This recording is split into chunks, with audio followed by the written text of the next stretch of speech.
ಎಲ್ಲರಿಗೂ ನಮಸ್ಕಾರಗಳು. ಮಾತು ವಿತ್ ಮಾಲಿನಿ ಕಾರ್ಯಕ್ರಮಕ್ಕೆ ತಮಗೆಲ್ಲರಿಗೂ ಸ್ವಾಗತ. ನಾನು ಪ್ರೊಫೆಸರ್ ಸುತ್ತೂರ್ ಎಸ್ ಮಾಲಿನಿ, ಅಧ್ಯಕ್ಷರು, ಜೆನೆಟಿಕ್ಸ್ ಮತ್ತು ಜೀನೋಮಿಕ್ಸ್ ಅಧ್ಯಯನ ವಿಭಾಗ, ಮೈಸೂರು ವಿಶ್ವವಿದ್ಯಾನಿಲಯ. ಸಾಮಾನ್ಯವಾಗಿ ನಾವು ಸಾಮಾಜಿಕ ಆರೋಗ್ಯ ಅನ್ನುವುದನ್ನು ನಾವು ನೋಡಿದಾಗ ಇತ್ತೀಚಿನ ದಿನದಲ್ಲಿ ಎಲ್ಲೋ ಒಂದು ಕಡೆ ಸಾಮಾಜಿಕ ಆರೋಗ್ಯವನ್ನು ನಾವು ಕಳ್ಕೊತಾ ಇದ್ದೀವಿ. ನಮ್ಮ ಸಮಾಜದಲ್ಲಿ ಬಹಳಷ್ಟು ಜನ, ಏಕೆಂದರೆ ಈಗಿರುವುದು ನಾವಿರುವುದು ಒಂದು ತಾಂತ್ರಿಕ ಯುಗ ಅಂತ ಅನ್ಬಹುದು. ಕೃತಕ ಬುದ್ಧಿಮತ್ತೆ ಎಲ್ಲ ಕಡೆಯಲ್ಲೂ ಹೆಚ್ಚಾಗಿ ತಂತ್ರಜ್ಞಾನವನ್ನು ನಾವು ಬಳಕೆ ಮಾಡ್ತಾ ಇದ್ದೀವಿ. ಹಾಗಾಗಿ ಅದರ ಬಳಕೆಯ ಜೊತೆಯಲ್ಲಿ ನಮ್ಮ ಮಾನಸಿಕ ಅನಾರೋಗ್ಯವೂ ಸಹ ಎಲ್ಲೋ ಒಂದು ಕಡೆ ಕಳ್ಕೊತಾ ಇದ್ದೀವಿ. ಬದಲಾದ ನಮ್ಮ ಜೀವನ ಶೈಲಿ, ಆಹಾರ ಪದ್ಧತಿ, ಹವ್ಯಾಸಗಳಿಂದಾಗಿ ಏನಾಗ್ತಿದೆ ಅಂದರೆ ನಮ್ಮ ಆರೋಗ್ಯ ಎಲ್ಲೋ ಒಂದು ಕಡೆ ಕಳ್ಕೊಳ್ತಾ ಇದ್ದೀವಿ. ಜೊತೆಯಲ್ಲಿ ಸಾಮಾಜಿಕ ಆರೋಗ್ಯ ಬಹಳ ಮುಖ್ಯವಾದದ್ದು, ಅದು ಎಲ್ಲೋ ನಮಗೆ ದೂರ ಆಗ್ತಾ ಇದೆ ಅಂತ ಹೇಳ್ಬೋದು. ಹಾಗಾದರೆ ಸಾಮಾಜಿಕ ಆರೋಗ್ಯವನ್ನು ನಾವು ಪಡೆಯಬೇಕು ಅಂತಂದರೆ ಸಾಮಾನ್ಯವಾಗಿ ನಾವು ಒಂದು ಸಂಘಜೀವಿ ಮನುಷ್ಯ ಆಗಿರೋದ್ರಿಂದ ಅವನು ಹಲವಾರು ಚಟುವಟಿಕೆಗಳಲ್ಲಿ ಸಮಾಜಮುಖಿಯಾಗಿ ಸಮಾಜದಲ್ಲಿ ಒಳಗೊಳ್ಳುವಿಕೆ ಮಾಡೋದ್ರಿಂದ ಸಾಮಾಜಿಕ ಆರೋಗ್ಯವನ್ನು ಆತ ಪಡೆಯಬಹುದು. ಹಿಂದಿನ ಕಾಲದಲ್ಲಿ ಸಾಮಾಜಿಕ ಆರೋಗ್ಯವನ್ನು ಮನುಷ್ಯರಿಗೆ ಕೊಡಬೇಕು ಎನ್ನುವ ಒಂದು ನಿಟ್ಟಿನಿಂದ ಸತ್ಸಂಗಗಳನ್ನು ಮಾಡ್ತಾಯಿದ್ರು, ದೇವಸ್ಥಾನಗಳಲ್ಲಿ ಭಜನೆಗಳನ್ನು ಮಾಡ್ತಾಯಿದ್ರು, ಹರಿಕಥೆಗಳನ್ನು ಮಾಡ್ತಾಯಿದ್ರು, ಪೂಜೆ ಪುನಸ್ಕಾರಗಳು ಮತ್ತು ಸಮಾರಂಭಗಳು, ಮನೆಯಲ್ಲೂ ಸಹ ಬೇಕಾದಷ್ಟು ಸಮಾರಂಭಗಳು, ಮದುವೆ ಆಗಿರ್ಬೋದು, ನಾಮಕರಣ ಆಗಿರ್ಬೋದು, ಸೀಮಂತ, ಈ ಥರದ್ದು ಬೇಕಾದಷ್ಟು ಸಮಾರಂಭಗಳು ನಡೆಯೋದು. ಬಹಳ ಮುಖ್ಯವಾಗಿ ಸಮಾಜದಲ್ಲಿ ಅದು ದೇವಸ್ಥಾನಗಳಲ್ಲಿ ಒಂದು ಭಕ್ತಿಯಿಂದ ಒಂದು ಭಜನೆ ಮಾಡೋದು, ಹಾಡೋದು, ಆ ಭಜನೆಯ ಸಂದರ್ಭದಲ್ಲಿ ಭಕ್ತಿಯ ಪರಾವಶತೆಯಲ್ಲಿ ಏನು ಮಾಡ್ತಾ ಇರೋರು ನೃತ್ಯವನ್ನು ಮಾಡೋದು, ಇದೆಲ್ಲ ಮಾಡ್ತಾಯಿದ್ರು. ಕೆಲವರು ಆ ಒಂದು ಹಾಡಿಗೆ ತಾಳ ಮದ್ದಲೆಗೆ ತಲೆ ತೂಗಿಸ್ತಾ ಇದ್ರೆ, ಕೆಲವರು ನೃತ್ಯವನ್ನು ಮಾಡ್ತಾಯಿದ್ರು. ಇದು ಭಕ್ತಿಯಿಂದ ಕೂಡಿದಂತಹ ನೃತ್ಯ. ಆದರೆ ಇತ್ತೀಚಿನ ದಿನದಲ್ಲಿ ನಾವು ಕೆಲವೊಂದು ನೃತ್ಯಗಳನ್ನು ನೋಡ್ತೀವಿ, ಅಲ್ಲಿ ಭಾವೋದ್ವೇಗದಿಂದ, ಭಾವ ಪರವಶತೆಯಿಂದ ಉದ್ರೇಕದ ನೃತ್ಯವನ್ನು ಬಹಳಷ್ಟು ಜನ ಮಾಡೋದು ನಾವು ನೋಡಿದ್ದೀವಿ. ಅದರಲ್ಲಿ ಇತ್ತೀಚಿನ ದಿನದಲ್ಲಿ ಈ ಥರದ್ದು ಹೆಚ್ಚಾಗ್ತಾ ಇದೆ. ಕಾರಣ ಒಂದು, ಅವರ ಒಂದು ಜನರನ್ನು ಆಕರ್ಷಣೆ ಮಾಡೋದಕ್ಕೋಸ್ಕರನೂ ಮಾಡ್ಬೋದು. ಏಕೆ ಅಂತಂದರೆ ಇಂಥದ್ದು ಸೋಷಿಯಲ್ ಮೀಡಿಯಾದಲ್ಲಿ ಬಹಳಷ್ಟು ವೈರಲ್ ಆಗೋದ್ರಿಂದ ಈ ಥರದ್ದನ್ನು ಮಾಡಿ ಜನ ಒಂದೇ ಸಲ ಬಹಳ ಬೇಗನೆ ಒಂದು ಜನಪ್ರಿಯತೆಯನ್ನು ಗಳಿಸುವ ದೃಷ್ಟಿಯಿಂದನೂ ಸಹ ಮಾಡ್ಬೋದು. ಕೆಲವೊಂದು ಚಲನಚಿತ್ರಗಳನ್ನ ನೋಡಬೇಕಾದ್ರೆ ಭಾವೋದ್ವೇಗದಿಂದ ತಮ್ಮ ಮೇಲೆ ದೇವರು ಬಂದಿರುವ ಹಾಗೆ ಅವರು ವರ್ತನೆ ಮಾಡೋದನ್ನು ಸಹ ನಾವು ನೋಡ್ಬೋದು. ಹಾಗಾದರೆ ಭಕ್ತಿಯ ನೃತ್ಯ, ಭಕ್ತಿಯ ಪರವಶತೆಗೂ ಈ ಉದ್ರೇಕಕ್ಕೂ ಏನಾದರೂ ವ್ಯತ್ಯಾಸ ಇದೆಯಾ ಅಂದರೆ ನರಕೋಶ, ನರಶಾಸ್ತ್ರದ ಪ್ರಕಾರ ಬಹಳಷ್ಟು ವ್ಯತ್ಯಾಸಗಳಿದೆ. ಭಕ್ತಿಯ ನೃತ್ಯದಿಂದ ನಮಗೆ ಬಹಳಷ್ಟು ಅನುಕೂಲಗಳಾಗುತ್ತೆ, ಉದ್ರೇಕದ ನೃತ್ಯದಿಂದ ಮೆದುಳಿಗೆ ಹಾನಿಯಾಗುತ್ತೆ. ಹಾಗಾದರೆ ಯಾವ ರೀತಿಯಿಂದ ನಾವು ನೋಡೋದಾದರೆ, ಮೊದಲು ಭಕ್ತಿಯ ನೃತ್ಯದ ಬಗ್ಗೆ, ಭಕ್ತಿಯ ಪರವಶತೆಯ ಬಗ್ಗೆ, ಭಕ್ತಿಯಿಂದ ತಲೆ ತೂಗುವುದನ್ನು, ತಾಳ ಹಾಕುವುದನ್ನು, ನೃತ್ಯ ಮಾಡುವುದನ್ನು ನಾವು ನೋಡೋದಾದರೆ, ನಮ್ಮ ಮೆದುಳಿನಲ್ಲಿ ಭಕ್ತಿಯ ಪರವಶತೆ, ಹಾಡಾಗ್ಬೋದು, ನೃತ್ಯ ಆಗ್ಬೋದು, ಎಲ್ಲೋ ಕೇಳ್ತೀವಿ, ಶಬ್ದಗಳನ್ನು ನೋಡ್ತೀವಿ, ಆಮೇಲೆ ದೇವರನ್ನು ಆರಾಧನೆ ಮಾಡ್ತಾ ಇರ್ತೀವಿ. ಅವಾಗ ಏನಾಗುತ್ತೆ ಅಂದರೆ ನಮ್ಮ ಮೆದುಳಿನಲ್ಲಿ ಹಲವಾರು ಬದಲಾವಣೆಗಳಾಗುತ್ತೆ. ಆವಾಗ ನಮ್ಮ ವೇಗಸ್ ನರ್ವ್ ಆ್ಯಕ್ಟಿವೇಟ್ ಆಗುತ್ತೆ, ನಮ್ಮ ಪ್ಯಾರಾಸಿಂಪಥೆಟಿಕ್ ನರ್ವಸ್ ಸಿಸ್ಟಮ್ ಆ್ಯಕ್ಟಿವೇಟ್ ಆಗುತ್ತೆ, ಒಂದು ಧ್ಯಾನದ ಸ್ಥಿತಿಗೆ ಹೋಗ್ತೀವಿ, ಟ್ರಾನ್ಸ್ ಸ್ಥಿತಿಗೆ ಹೋಗ್ತೀವಿ. ಮೆದುಳಿನಲ್ಲಿ ಅಲೆಗಳು ಬೀಟಾದಿಂದ ಆಲ್ಫಾಗೆ ಬಂದು ಆಲ್ಫಾದಿಂದ ಥೀಟಾಗೆ ಬರುತ್ತೆ, ಒಂದು ಟ್ರಾನ್ಸ್ ಥರದಲ್ಲಿ ಇರ್ತೀವಿ. ಇವಾಗೇನಾಗುತ್ತೆ, ಮೆದುಳಿನಲ್ಲಿ ನಮಗೆ ಬಹಳಷ್ಟು ಆ ಒಂದು ಭಕ್ತಿಯಲ್ಲಿ ಆನಂದ ಉಂಟಾಗುತ್ತೆ, ಬ್ಲಿಸ್ ಮಾಲಿಕ್ಯೂಲ್ಗಳು ಬಿಡುಗಡೆ ಆಗ್ತಾ ಇರುತ್ತೆ, ಒಂದು ಆನಂದದ ತುದಿಯಲ್ಲಿರ್ತೀವಿ. ಇಂಥ ಸಂದರ್ಭದಲ್ಲಿ ಕಂಟ್ರೋಲ್ ಆ್ಯಂಡ್ ಅವೇರ್ನೆಸ್ ಅಂತ ನಾವು ನೋಡೋದಾದರೆ, ಈ ಥರದ ವ್ಯಕ್ತಿಗಳು ಅವರು ತಮ್ಮ ನಿಯಂತ್ರಣದಲ್ಲಿರ್ತಾರೆ. ತಾನು ಎಲ್ಲಿದ್ದೀನಿ, ತಾನು ಏನು ಮಾಡ್ತಾ ಇದ್ದೀನಿ ಎನ್ನುವುದರ ಅರಿವಿರುತ್ತೆ, ತನ್ನ ಸುತ್ತ ಜನರಿದ್ದಾರೆ, ನಾನಿರುವ ಜಾಗದ ಬಗ್ಗೆ ಅರಿವಿರುತ್ತೆ. ಆಮೇಲೆ ಯಾವ ಸಂದರ್ಭದಲ್ಲಿ ಬೇಕಾದರೂ ಅವರು ಅದನ್ನು ನಿಲ್ಲಿಸ್ಬೋದು. ಈಗ ಹಾಡು ಹೇಳ್ತಿರ್ತಾರೆ, ತಲೆದೂಗ್ತಿರ್ತಾರೆ, ನಿಲ್ಲಿಸ್ಬೋದು, ಮತ್ತೆ ಪುನಃ ಆರಂಭ ಮಾಡ್ಬೋದು. ಅಂದರೆ ಎಂಡ್ ಸ್ಟಾರ್ಟ್, ಈ 2 ಪಾಯಿಂಟಲ್ಲಿ ಕಂಟ್ರೋಲಲ್ಲಿ ಇರ್ತಾರೆ. ಮತ್ತು ತಾನು ಯಾರು ಅನ್ನುವುದರ ಅರಿವು ಸಹ ಇರುತ್ತೆ. ಇದರಿಂದ ಏನಾಗುತ್ತೆ, ಯಾವುದೇ ರೀತಿಯ ಅನಾಹುತಗಳು ಆಗದಿದ್ದ ಹಾಗೆ ಬಹಳ ಅದ್ಭುತವಾಗಿ ನಿಯಂತ್ರಣವನ್ನು ಮಾಡ್ತಾ ಇರ್ತಾರೆ. ಮತ್ತು ಅವರ ಮೈ ಮೇಲೆ ಅವರಿಗೆ ಅರಿವಿರುತ್ತೆ, ಅವರಿಗೂ ಯಾವುದೇ ರೀತಿಯ ತೊಂದರೆ ಆಗಲ್ಲ, ಬೇರೆಯವರಿಗೂ ಯಾವುದೇ ರೀತಿಯ ತೊಂದರೆ ಆಗದಿದ್ದ ಹಾಗೆ ಆ ಪರಿಸ್ಥಿತಿ ನಿಭಾಯಿಸಬಹುದು ಅಂತ ನಾವು ಹೇಳ್ಬೋದು. ಇನ್ನು ನರ್ವಸ್ ಸಿಸ್ಟಮ್ ಅಂತ ನಾವು ನೋಡೋದಾದರೆ, ಈ ಒಂದು ಸಂದರ್ಭದಲ್ಲಿ ನರ್ವಸ್ ಸಿಸ್ಟಮ್ ಮತ್ತು ಹಾರ್ಮೋನುಗಳು ಅಂತ ನಾವು ನೋಡೋದಾದರೆ, ಕಾರ್ಟಿಸಾಲ್ ಪ್ರಮಾಣ ಕಡಿಮೆ ಆಗುತ್ತೆ.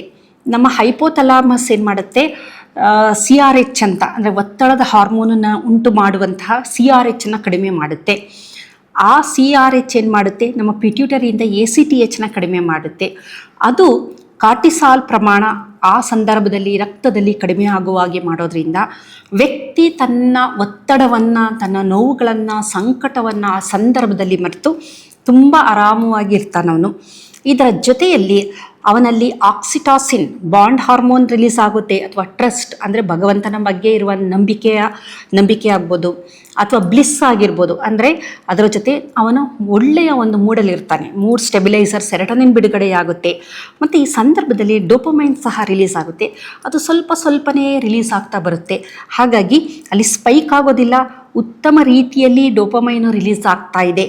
ಕಂಟ್ರೋಲಲ್ಲಿದೆ, ಎಲ್ಲದೂ ಕಂಟ್ರೋಲಲ್ಲಿರುತ್ತೆ. ನರ್ವಸ್ ಸಿಸ್ಟಮ್ ಕಂಟ್ರೋಲಲ್ಲಿರುತ್ತೆ. ಪ್ಯಾರಾಸಿಂಪಥೆಟಿಕ್ ನರ್ವಸ್ ಸಿಸ್ಟಮು ಟಾಪಲ್ಲಿರುತ್ತೆ, ಡಾಮಿನೆಂಟ್ ಆಗಿರುತ್ತೆ. ಹಾಗಾಗಿ ಮನಸ್ಸು ಪ್ರಶಾಂತವಾಗಿರುತ್ತೆ. ಜೊತೆಯಲ್ಲಿ ಎಲ್ಲ ಹೃದಯ ಬಡಿತ ಆಗಿರ್ಬೋದು, ರಕ್ತದಲ್ಲಿ ಸಕ್ಕರೆ ಪ್ರಮಾಣ ಎಲ್ಲವೂ ಕಡಿಮೆ ಇರೋದರಿಂದ ಒಂದು ಬ್ಲಿಸ್ಫುಲ್ ಫೀಲಿಂಗು ಮನುಷ್ಯನಿಗೆ ಇರುತ್ತೆ.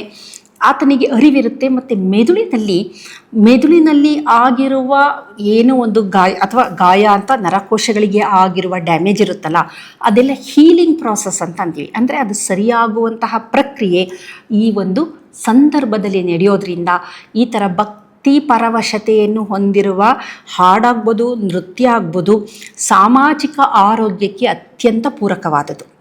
ಇದರ ಜೊತೆಗೆ ನಾವು ಎಮೋಷನಲಿ ನೋಡೋದಾದಾಗ ಇದರ ನಂತರ ಅವರಿಗೆ ಶಾಂತವಾಗಿರ್ತಾರೆ.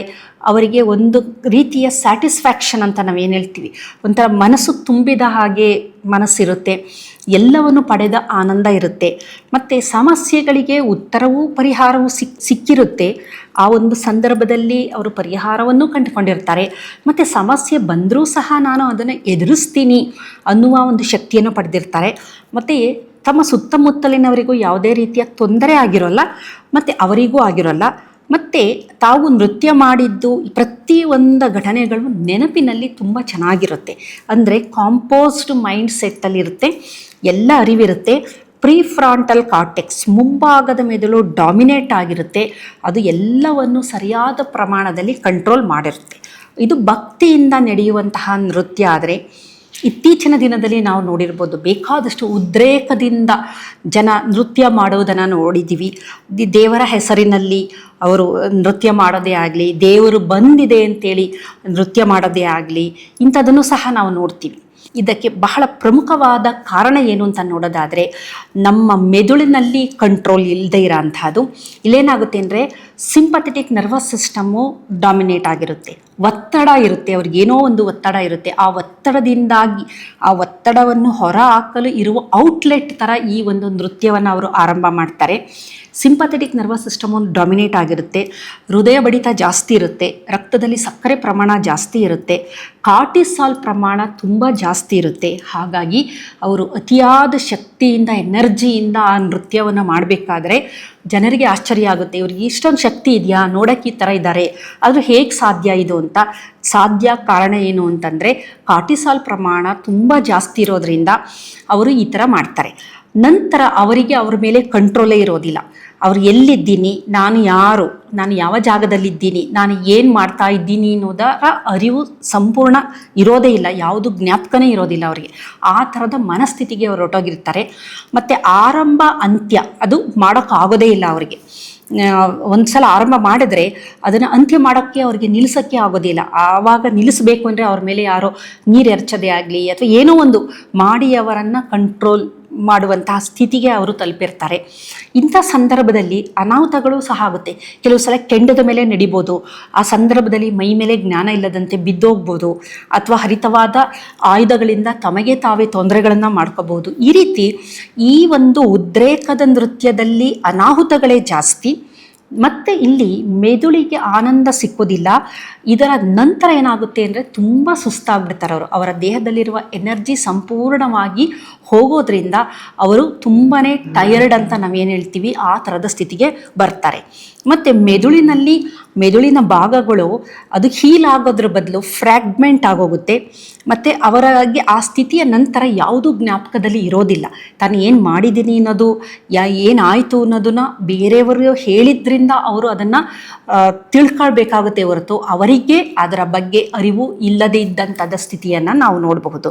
ಹಾಗಾಗಿ ಇಲ್ಲೇನಾಗುತ್ತೆ, ಒಳ್ಳೆಯ ಹಾರ್ಮೋನುಗಳು ಬಿಡುಗಡೆಯಾಗುವ ಬದಲು ಒತ್ತಡದ ಹಾರ್ಮೋನು ಜಾಸ್ತಿ ಆಗುತ್ತೆ. ಸೆರೋಟೋನಿನ್ ಆಗಲಿ ಡೋಪಮೈನ್ ಸ್ಪೈಕ್ ಆಗುತ್ತೆ. ಸೆರೋಟೋನಿನ್ ಬಿಡುಗಡೆ ಆಗೋಲ್ಲ, ಡೋಪಮೈನು ಒಂದೇ ಸಲ ಶೂಟಪ್ ಆಗುತ್ತೆ. ಅದು ಡೋಪಮೈನ್ನ ಟಾಕ್ಸಿಸಿಟಿನ ಉಂಟು ಮಾಡುವಂತಹದ್ದು. ಇದರ ಜೊತೆಯಲ್ಲಿ ಒಂದು ಲವ್ ಹಾರ್ಮೋನು ಬಿಡುಗಡೆ ಆಗಲ್ಲ. ಹಾಗಾಗಿ ಉದ್ರೇಕದ ಸ್ಥಿತಿಯ ನಂತರ ವ್ಯಕ್ತಿಗೆ ತುಂಬ ಎನರ್ಜಿ ಕಮ್ಮಿಯಾಗಿ ಆತ ಸುಸ್ತಾಗುವಂತಹದ್ದು ಮತ್ತು ಆತನಿಗೆ ಕೆಲವೊಂದು ಹಾನಿಯಾಗಿರುವಂತಹದನ್ನು ನಾವು ನೋಡ್ತೀವಿ. ಹಾಗಾದರೆ ಯಾರು ಈ ಥರದ ಉದ್ರೇಕದ ನೃತ್ಯ ಮಾಡ್ತಾರೆ ಅಂತ ನಾವು ನೋಡೋದಾದರೆ, ಅದರಲ್ಲಿ ಬಹಳ ಪ್ರಮುಖವಾಗಿ ಯಾರಿಗೆ ಬಹಳಷ್ಟು ಮಾನಸಿಕ ಸಮಸ್ಯೆಗಳಿರುತ್ತೆ ಅವರು ಉದ್ರೇಕದ ನೃತ್ಯವನ್ನು ಮಾಡ್ತಾರೆ. ಯಾರಿಗೆ ತಮ್ಮ ಜೀವನದಲ್ಲಿ ಯಾವುದೋ ಕೆಲವೊಂದು ಕೆಟ್ಟ ಘಟನೆಗಳು ನಡೆದಿರುತ್ತೆ, ಅದನ್ನು ಮರೆಯೋಕ್ಕೆ ಆಗದೇ ಇರುವಂಥ ಸಂದರ್ಭ ಇರುತ್ತೆ, ಅಂಥವ್ರು ಮಾಡ್ತಾರೆ. ಯಾರು ನಿದ್ರೆನೇ ಮಾಡಿರೋದಿಲ್ಲ, 1-2-3 ದಿನದಿಂದ ನಿದ್ರೆ ಕಮ್ಮಿ ಇರುತ್ತೆ, ಅಂಥವರು ಸಹ ಈ ಥರ ಉದ್ರೇಕದ ನೃತ್ಯವನ್ನು ಮಾಡ್ತಾರೆ. ಯಾರು ಉಪವಾಸ ಮಾಡಿರ್ತಾರೆ, ಫಾಸ್ಟಿಂಗ್ ಅಂತೀವಿ, ಅಂಥವರು ಸಹ ಈ ಥರದ, ಅಂದರೆ ಕೆಲವೊಂದು ಸ್ಥಿತಿಗಳು ಇದ್ದಾಗ ಮಾತ್ರ ದೇಹ ಈ ಥರದ ಒಂದು ಪ್ರತಿಕ್ರಿಯೆಯನ್ನು ನೀಡಲು ಸಾಧ್ಯ. ಅಂದರೆ ಎಲ್ಲೋ ಒಂದು ಕಡೆ ನಮಗೆ ಔಟ್ಲೆಟ್, ಅತಿಯಾದ ಮಾನಸಿಕ ಕ್ಷೋಭೆ ಅಂತೀವಲ್ಲ, ಅದು ಇದ್ದಂತಹ ಸಂದರ್ಭದಲ್ಲಿ ವ್ಯಕ್ತಿ ತನ್ನ ಒಳಗಿರುವ ಮಾನಸಿಕ ತುಮುಲಗಳನ್ನು ಹೊರಹಾಕಲು ಈ ಥರದ ಉದ್ರೇಕದ ನೃತ್ಯವನ್ನು ಮಾಡೋದ್ರಿಂದ ಇದರಿಂದ ಪ್ರಯೋಜನಕ್ಕೆ ಬದಲು ಆತನಿಗೆ ಹಾನಿಯಾಗುವುದೇ ಜಾಸ್ತಿ. ಹಾಗಾಗಿ ಉದ್ರೇಕದ ನೃತ್ಯ ಭಕ್ತಿಯ ನೃತ್ಯಕ್ಕೆ ಅಜಗಜಾಂತರ ವ್ಯತ್ಯಾಸ ಇದೆ. ನಮಗೆ ಸಾಮಾಜಿಕ ಆರೋಗ್ಯ ಬೇಕು, ಮಾನಸಿಕ ಆರೋಗ್ಯ ಬೇಕು ಅಂತ ಅಂದ ಪಕ್ಷದಲ್ಲಿ ಭಕ್ತಿಯ ನೃತ್ಯ ಬಹಳ ಒಳ್ಳೆಯದು. ಆದರೆ ಯಾವುದೇ ಕಾರಣಕ್ಕೂ ಉದ್ರೇಕದ ನೃತ್ಯಕ್ಕೆ ನಾವು ಅದ ಕಡೆ ಶಿಫ್ಟ್ ಆಗಬಾರ್ದು ಅಂತ. ಮತ್ತು ಜನನೂ ಸಹ ಇದನ್ನು ಎನ್ಕರೇಜ್ ಮಾಡಬಾರ್ದು. ಉದ್ರೇಕದ ನೃತ್ಯಕ್ಕೆ ಜನಸಾಮಾನ್ಯರು ಹೆಚ್ಚಿನ ಮನ್ನಣೆ ಕೊಟ್ಕೊಂಡು ಅವರಿಗೆ ಹೆಚ್ಚಿನ ಪ್ರಾಶಸ್ತ್ಯ ಕೊಡ್ತಾ ಬಂದರೆ ಎಲ್ಲರೂ ಭಕ್ತಿಯ ನೃತ್ಯ ಮಾಡುವಂತಹವರು ಉದ್ರೇಕದ ನೃತ್ಯಕ್ಕೆ ಇದು ಮಾಡ್ತಾರೆ. ಅಂದರೆ ಅಟೆನ್ಷನ್ ಸೀಕಿಂಗ್ ಆಗೋಗುತ್ತೆ. ಅಲ್ಲಿಯವರೆಗೂ ಅವರ ಕಡೆ ಯಾರೂ ಗಮನ ಹರಿಸಿರಲಿಲ್ಲ, ಅವರಿಗೆ ಹೆಚ್ಚಿನ ಪ್ರಾಮುಖ್ಯತೆಯನ್ನು ನೀಡಿರಲಿಲ್ಲ. ಆದರೆ ಉದ್ರೇಕದ ನೃತ್ಯದ ನಂತರ ಅವರಿಗೆ ಬಹಳಷ್ಟು ಪ್ರಾಮುಖ್ಯತೆ ಸಿಕ್ತು, ಬಹಳಷ್ಟು ಪ್ರಾಶಸ್ತ್ಯ ಸಿಕ್ತು. ಹಾಗಾಗಿ ಏನು ಮಾಡ್ತಾರೆ, ಪದೇ ಪದೇ ಅವರು ಈ ಥರದ ಸಣ್ಣ ಸಣ್ಣ ಸಂದರ್ಭದಲ್ಲೂ, ಯಾವುದೇ ಒಂದು ಸಣ್ಣ ಸಂದರ್ಭ ಸಿಕ್ಕ ತಕ್ಷಣ ಮನಸ್ಸು ಜಾಗೃತ ಆಗುತ್ತೆ. ಮನಸ್ಸು ತಕ್ಷಣ ಆ ಒಂದು ಮೋಡ್ಗೆ ಹೋಗೋದ್ರಿಂದ ಉದ್ರೇಕದ ನೃತ್ಯದ ಕಡೆಗೆ ಅವರು ವಾಲ್ತಾರೆ.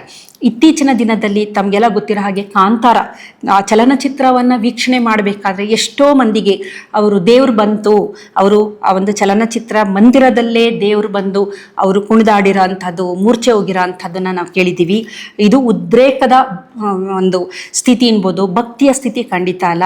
ಕಾರಣ ಆ ವ್ಯಕ್ತಿಗಳಿಗೆ ಯಾವುದೋ ಒಂದು ಮಾನಸಿಕ ತೊಂದರೆ ಇದ್ದಿದ್ದರಿಂದ ಆ ತೊಂದರೆ ಅದನ್ನು ನೋಡಿದಾಗ ಅದು ಒಂದು ಎಗ್ರಿವೇಟ್ ಆಗಿದೆ, ಅದು ಪ್ರಚೋದನೆ ಸಿಕ್ಕಿದ್ರಿಂದ ಆ ಥರದ ಒಂದು ಸಂದರ್ಭ ಒಂದು ಸೃಷ್ಟಿ ಆಯ್ತಲ್ಲಿ. ಆ ಸಂದರ್ಭ ಸೃಷ್ಟಿಯಾಗಿದ್ದರಿಂದ ಅವರ ಒಂದು ಭಾವನೆಗಳೇನಿದೆ ಅದಕ್ಕೆ ಒಂದು ಔಟ್ಲೆಟ್ ಸಿಕ್ತು.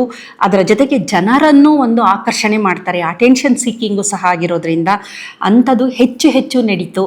ಆದರೆ ಅದು ಯಾವತ್ತೂ ಆರೋಗ್ಯದ ದೃಷ್ಟಿಯಿಂದ ಒಳ್ಳೆಯದಲ್ಲ. ಹಾಗಾಗಿ ಉದ್ರೇಕದ ನೃತ್ಯ, ಉದ್ರೇಕದ ಸ್ಥಿತಿಗಳಿಗೆ ನಾವು ಒಳಗಾಗುವುದು ಬೇಡ. ಭಕ್ತಿಯ ಸ್ಥಿತಿ ಆನಂದದಾಯಕವಾದ ಸ್ಥಿತಿ, ಆರೋಗ್ಯದ ಸ್ಥಿತಿ.